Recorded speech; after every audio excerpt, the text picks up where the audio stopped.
जब गाने बन रहे थे तो कि कौन सा गाना किससे गवाया जाए। ये शरिया जी वाले गाने का जो कंपोजिशन है उन्होंने इतना अच्छा बनाया, सोनू निगम जी वाला, अरिजीत सिंह उन्होंने गाया है, सुखविंदर जी खुद, शंकर जी ने, बोहेमिया ने रैप किया, मैंने गाया। सो इतने आर्टिस्ट कभी पंजाबी फिल्म में आज तक इतने बड़े किसी ने लेके नहीं आया कोई। इस फिल्म में जो प्री क्लाइमेक्स है वो मैं अभी बता तो नहीं सकती, वो मेरा मोस्ट फेवरेट पार्ट है इस फिल्म का। वहाँ पे इतने गैमेट ऑफ इमोशंस हैं और लूं कंडे खड़े हो जाते हैं जो तुसी प्री क्लाइमेक्स देखते। वो अगर आप ट्रेलर भी देखो तो जब जंगी निकेतन की एंट्री है तो उसमें साउंड के साथ पीछे जो वोकल्स करी हैं वो ऐसे हैं जैसे कुत्ते भौंक रहे हैं, ओ ओ ओ ओ, तो वो ग्रोलिंग करते, इतने लोग लगे हुए थे स्टूडियो में कर रहे ओ ओ। Subscribe and hit the bell icon to never miss another update from India Forums. अभी हाल ही में मैंने एक बात पढ़ी थी कि अदरास doesn't makes things easy but it makes things possible, और मुझे लगता है इसी बात को दिल में रखते हुए इन्होंने एक सपना देखा होगा जो ऑफकोर्स आसान नहीं होगा, पर जब ये फिल्म रिलीज़ होगी तब पता चल जाएगा कि वो पॉसिबल था। और मेरे साथ आज है Gippy and Nimrat. Welcome to India. Thank you so much. Welcome to India forums. So पहला सवाल मेरा आपसे है सर, मुझे जानना है कि आपने इस फिल्म में आप इस फिल्म के करता धरता है, ऑलमोस्ट आप एक्ट कर रहे हैं, आपने डायरेक्ट किया, आपने लिखा है, आप प्रोड्यूस भी कर रहे हैं, सब कुछ है। तो जब ऐसी कोई स्टोरी होती है जिसमें आप अपना पूरा दे देना चाहते हैं 100% डूइंग एवरीथिंग, तो कुछ बहुत ख़ास बात जुड़ी होगी इस स्टोरी से जबकि आपको ये करना है, तो वो कौन सी बात है? एंड दूसरी चीज़ ये कि कितना आसान या मुश्किल हो जाता है ये सब एक साथ करना, और जो आपके दिमाग में एक चीज़ है जो आपको ऑडियंस तक पहुंचानी है, क्या वो विजन आपका ऑडियंस तक पहुंच पाता है? देखिए, कोई भी कहानी है जो आप डायरेक्ट करना चाहते हो, मुझे तो ऐसा लगता है कि वो सबसे पहले आपके दिल के लिए, आपके दिल के बहुत क्लोज होनी चाहिए, तभी आप उसको राइट कह पाओगे। और कहानियाँ जो फिल्में हैं ये इमोशन है एक, तो कुछ भी है, अगर आप चाहे हंसाना ही चाहते हो, चाहे रुलाना चाहते हो, वट एवर इट इज़, सो वो आपको बहुत पसंद होनी चाहिए, तभी आप उसको कर सकते हो। तो डेफिनेटली ये कहानी मुझे बहुत पसंद थी, तो मैं चाहता था बड़े टाइम से कि ऐसा कुछ लिखा जाए, कुछ किया जाए, और काफ़ी टाइम से इस कहानी पे काम कर रहे थे। फाइनली अभी रिलीज़ हो रही है। तो दूसरा जो आपने क्वेश्चन पूछा था कि इतनी चीज़ें करते हैं साइमल्टेनियसली, तो वो कुछ ऐसा नहीं है, ये देखने में ज़्यादा ऐसा टफ़ लगता है, इतना होता नहीं है, क्योंकि लिखता हूँ जब तब डायरेक्ट नहीं कर रहा होता, जब लिखी जाती है, प्रोड्यूसर का काम भी एक टाइम पे बैठ के सब चीज़ें डिस्कस होगी कि ये इतने की फ़िल्म बनेगी, ये होगा वो होगा, तो वो प्लस माइनस हो जाते हैं। उसके बाद जब ऑन फ्लोर आ जाते हैं तो सिर्फ दो ही काम बच जाते हैं, सिर्फ डायरेक्ट करना और एक्ट करना। वो काम कई बार टफ़ होते हैं, बट क्या है कि एज आ राइटर मैं फ़िल्म में इतना इन्वॉल्व होता हूँ कि सारे कैरेक्टर्स मेरे दिमाग में ही होते हैं, तो ऑटोमेटिकली हर बार मुझे सोचना नहीं पड़ता। जैसे मैंने इनको कुछ बोला कि इनका सीन है, ये करते हैं, तो मैं सोचता थोड़ी हूँ कि बैठ के कि क्या ये ठीक कर रही हैं या क्या नहीं। ऑटोमेटिकली जब इनका टेक होता है तो मैं उठ के चला जाता हूँ कि यार ये ऐसे है वैसे है ना, और ये भी नहीं सोच के जाता कि क्या बोलना है, मुझे पता ही होता है, ऑटोमेटिकली वो चीज़ें हैं। तो वैसे ही फ़िल्म मेकिंग है। तो मुझे ऐसा लगता है कि आपके अंदर बहुत उतर जानी चाहिए, और ख़ास करके डायरेक्टर को तो फिल्म इतनी याद होनी चाहिए, इतनी उसके अंदर बस की होनी चाहिए कि उसको सबके डायलॉग्स, सब सीन्स ऐसे ही याद होने चाहिए, एक एक चीज़, तो तब वो जाके पूरा अपना 100% दे पाता है। निमृत, मैं आपसे जानना चाहूँगी इस स्टोरी का कौन सा ऐसा पार्ट था ना जिसने आपका दिल छू लिया और आपको लगा कि नहीं मुझे इस फिल्म का एक हिस्सा बनना है?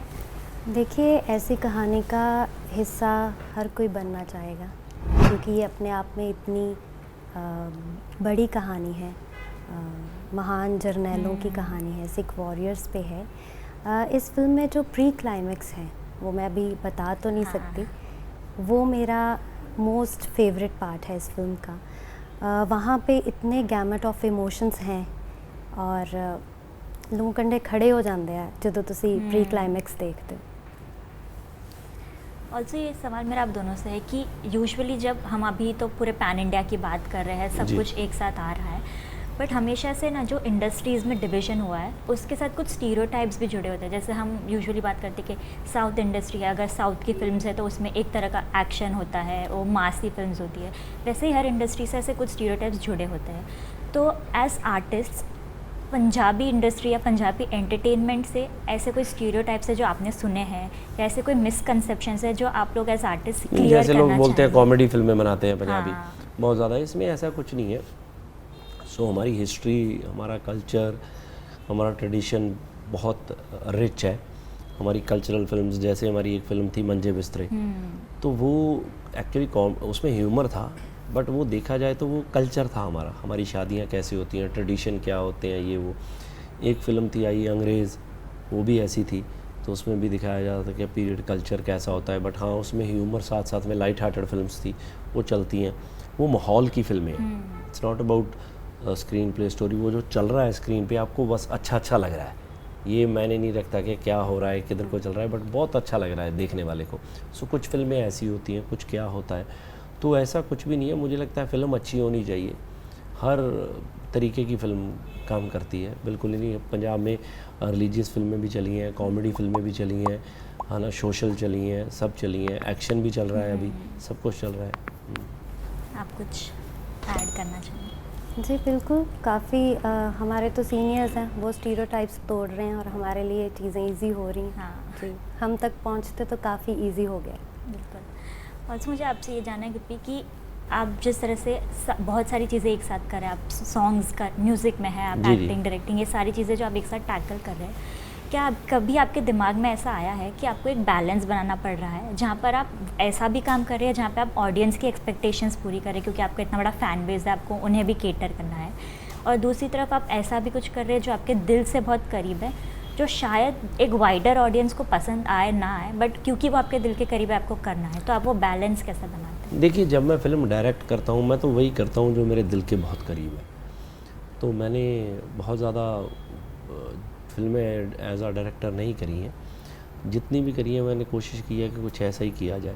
सो ये फ़िल्म मेरे बहुत दिल के करीब थी और बड़ी फ़िल्म थी लोगों को भी। और मैंने जैसे पहले बोला है कि मेरे को ऐसा लगता है कि फ़िल्में अच्छी या बुरी होती हैं, जो अच्छी फ़िल्म है वही कमर्शियल है, वही सब कुछ है। अगर फ़िल्म मेरी किसी ने देखी ही नहीं, वो जितनी अच्छी मर्ज़ी हो, जब पहुंची नहीं लोगों तक, तो उसका कोई मायने नहीं है, तो वो कहानी अधूरी ही रहेगी। तो हम चाहते हैं कि हम अब फिल्मों के ज़रिए से, अब फिल्मों का माध्यम बड़ा हो रहा है, इसके थ्रू हम अपनी हिस्ट्री को और आगे लेके जा सकते हैं। तो अगर अच्छी फिल्में बना सकते हैं, जिस लेवल की हम बना सकते हैं, जितनी हमें समझ है, जितनी हम कोशिश करें कि किसी को ठेस ना पहुँचे, अच्छे तरीके से उनको पहुँचाया जाए, वो हम उस पर लगे हुए हैं। और मुझे लगता है कि अगर हम एक दो सीढ़ियाँ चढ़ गए ये, तो डेफ़िनेटली बहुत बड़ी बड़ी फिल्में बन लग जाएंगी, क्योंकि पंजाब की हिस्ट्री तो बहुत बड़ी है, बहुत बड़ी बड़ी फिल्में हैं यहाँ पे जो बनाई जा सकती हैं। एंड होप्स हो कि वो वक्त जल्दी आएगा जब इतनी बड़ी बड़ी हिस्ट्री की फिल्में हम देखेंगे। निमृत, आपसे मुझे ये पूछना है कि ये जो रोल है, आप जैसे कि ट्रेलर में दिखाया, काफ़ी स्ट्रॉन्ग रोल है, बहुत फियर्स रोल है, तो जब पूरी फिल्मिंग ख़त्म हुई, सारी शूटिंग, तो इस कैरेक्टर से, अपने को स्टार से, डायरेक्टर से, वो एक क्या टेक अवे वाली चीज़ होगी जो आप इस फिल्म से ले जाएंगी? पैशन बहुत था सब में, सबको था कि हमें ये अच्छे से बनानी है, करना है। तो आई थिंक वो पैशन, वो जज्बात, और इस फिल्म में बहुत सारी चीज़ें ग्लोरीफाई हो रही हैं। सोशल इक्वालिटी, सेल्फलेस सेवा, इनजस्टिस के ख़िलाफ़ खड़े होना, वीक को डिफेंड करना। तो कहीं ना कहीं जब आप ऐसी फिल्में करते हैं, ऐसा किरदार करते हैं, तो आप उनके बारे में पढ़ना भी शुरू कर देते हैं ज़्यादा, तो आप नॉलेज लेने की कोशिश करते हैं। तो इस फिल्म को करने के बाद, फिल्म से तो मैंने ये सीखा कि अगर आप में पैशन है ना, जैसे सर में पैशन है, तो वो कहाँ से कहाँ ले आए इस फिल्म को। और जितने भी सीनियर एक्टर्स थे, गुरप्रीत कुग्गी जी, वो बहुत एक्सपीरियंस्ड हैं, उनसे बहुत छोटी छोटी चीज़ें सीखने को मिलती हैं वर्क एथिक्स को लेकर। और जैसे छिंदा था फिल्म में, मेरे काफ़ी सीन्स जो हैं वो शिंदा के साथ हैं, तो वो जैसे उसमें वो एक सच्चाई है। तो जैसे जैसे हम थोड़े बड़े होते हैं, हम उसे कहीं ना कहीं सच्चाई से थोड़ा थोड़ा परे, हमें झूठ बोलना आ जाता है, उसमें एक सच्चाई है। तो वो सारी चीज़ें आप, और मेरे को जहाँ से भी अच्छी चीज़ें सीखने को मिलती है, आई तो जस्ट लैप इट ऑल। बिल्कुल। सर, ये एक फ़ोटो है, आपने अपना एक वीडियो डाला था, ये फिल्म का BTS होगा, जिसमें सारे सिंगर्स जिनको आपने एक साथ इकट्ठा किया था इस फिल्म के लिए, शंकर सर है उसमें, सुखविंदर जी है। तो इतना इंटरेस्टिंग कुछ कॉन्वर्जेसन चल रहा है ऐसा लग रहा है इस फोटो में। आप यहाँ खड़े हैं, शंकर सर है, हाँ और सुखविंदर जी भी है, श्रेया भी है। हाँ हाँ हाँ। तो मुझे जानना था कि क्या बातें हुई, किस तरह से आप लोग ने जेल किया, क्या क्या बातें हुई उस रूम में जब आप सब एक साथ मिल गए। एक्चुअली ये डबिंग थी सुखविंदर जी की, और श्रेया जी की डबिंग ख़त्म हो गई थी, वो जा ही रहे थे, तो हम खाना खाने लग गए, तो उतने में सुखविंदर जी आ गए। तो फिर ये वो टाइम था जो टेक्निकली यूटिलाइज नहीं हो रहा था, गप्पे चल रही थी, आलतू फालतू की, हाँ हाँ यही हो रहा था, वो था। तो श्रेया जी बस जा रहे थे, ओके भाई हो रहा था। ये उस टाइम का फ़ोटो है। तो बट बहुत अच्छा एक्सपीरियंस रहा, क्योंकि ये पहली पंजाबी फिल्म है जिसमें इतने लोगों ने गाया है। शंकर जी का, शंकर सान लॉय उनका म्यूज़िक है, और उन्होंने बहुत डेडिकेशन से काम किया है। और अभी भी हर रोज़ शंकर जी का सुबह ऑलमोस्ट मुझे 9-10 बजे मैसेज आ जाता है, सर कैसा चल रहा है, क्या रिस्पांस है ना। तो ये पक्का है उनका। तो हर दूसरे दिन वो मुझे पूछते हैं। तो उन्होंने बहुत एफ़र्ट करी। फिर गानों की, जब गाने बन रहे थे तो कि कौन सा गाना किससे गवाया जाए, ये श्रेया जी वाले गाने का जो कंपोजिशन है उन्होंने इतना अच्छा बनाया। सोनू निगम जी वाला, अरिजीत सिंह उन्होंने गाया है, सुखविंदर जी खुद, शंकर जी ने, बोहेमिया ने रैप किया, मैंने गाया है। सो इतने आर्टिस्ट का भी पंजाबी फिल्म में आज तक इतने बड़े किसी ने लेके ही नहीं आया कोई। म्यूज़िक का लेवल ही और हो गया। और मुझे ऐसा लगता है कि for this type of film जो म्यूज़िक है ना, वो एक बैकबोन है, क्योंकि इसके वैसे तो गाने हैं नहीं कमर्शियल, क्योंकि इसका स्क्रीन प्ले का पार्ट है ये गाने। तो वो साउंड इतना जेल हो के आता है, और बड़ा साउंड दिया है उन्होंने हमें, क्योंकि जब हमारा एक्शन वैक्शन चल रहा है तो उसके पीछे चल रहा है अकाल है अकाल है अकाल, तो वो इम्पैक्ट आता है ना जो, सो वो बहुत अच्छा लगता है। जैसे आपने खुद ने कहा कितना इम्पोर्टेंट होता है ना म्यूज़िक, फिल्म में म्यूज़िक का हिस्सा, क्योंकि कभी कभी वही जो बैकग्राउंड स्कोर होता है उसी से एक सीन एलिवेट होता है, एंड यू आपको तो उसका अंदाज़ा भी है। तो इस फिल्म में आपने कितना एफर्ट्स दिए है कि बहुत एफर्ट हुए, क्योंकि दीपेश जी जो हमारे बैकग्राउंड स्कोर कर रहे हैं, कंपोज किया जिन्होंने, तो ही इज़ वेरी टैलेंटेड, बहुत ही टैलेंट है उनमें।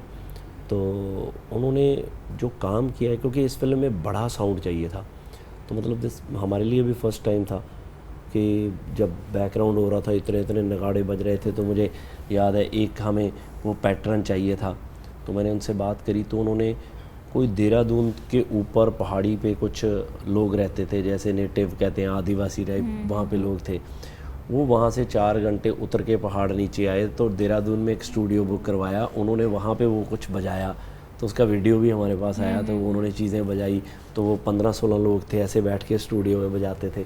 तो वो सब चीज़ें, छोटी छोटी चीज़ें, जबकि वो एक ही सीन का पैटर्न था, तो उसके लिए इतनी एफर्ट्स की गई कि यार ये करें वो करें, विलन आ रहा है तो इसका माहौल ऐसे होना चाहिए, नहीं यार ये जोन, ये इंस्ट्रूमेंट पॉजिटिव है, बंदा नेगेटिव है, तो उसका करें।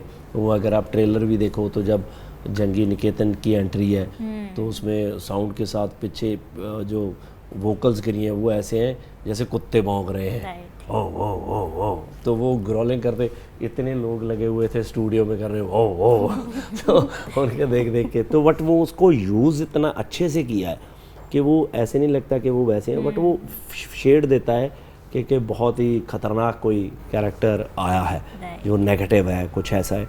तो वो हर चीज़ के लिए वो चीज़ें करनी, उसको समझना। इवन मेरी लाइफ में पहली बार ऐसे हुआ है कि जब मैं म्यूज़िक डायरेक्टर को बोल रहा हूँ कि मुझे गाने बनाने हैं, नहीं वो बोलते हैं कि गाने की सिचुएशन बताओ। तो इन्होंने पहले शंकर जी ने एक डे मेरे साथ पूरा रखा कि गिप्पी जी पूरी कहानी सुनाओ। मैंने पूरी कहानी सुनाई, उन्होंने उस टाइम पीरियड के उस फॉर्मेट के सब चीज़ें समझी, फिर उन्होंने पुराना सारा हमारा संगीत सुना कि आज का संगीत क्या है ना, जो रिलीजियस है वो क्या है, क्या चलता है, मैं किसी दायरे से बाहर ना जाऊं, मैं ये करूं मैं वो करूं, वो सब चीज़ें हुई तब जाके ये अटैम्प्ट, मतलब टाइम लगा, ऐसे ही नहीं है कि ऐसे जल्दी जल्दी बन गया कुछ, ऐसे कुछ नहीं हुआ, वक्त दिया उसको बहुत। बिल्कुल। मैं बस यही चाहती हूँ कि ये सारी जो आपने मेहनत की बात की है वो सब रंग लाए, लोग थिएटर्स में जाए ये फिल्म को देखें। सो ऑल द बेस्ट आपको, and thank you so much. Thank you so much.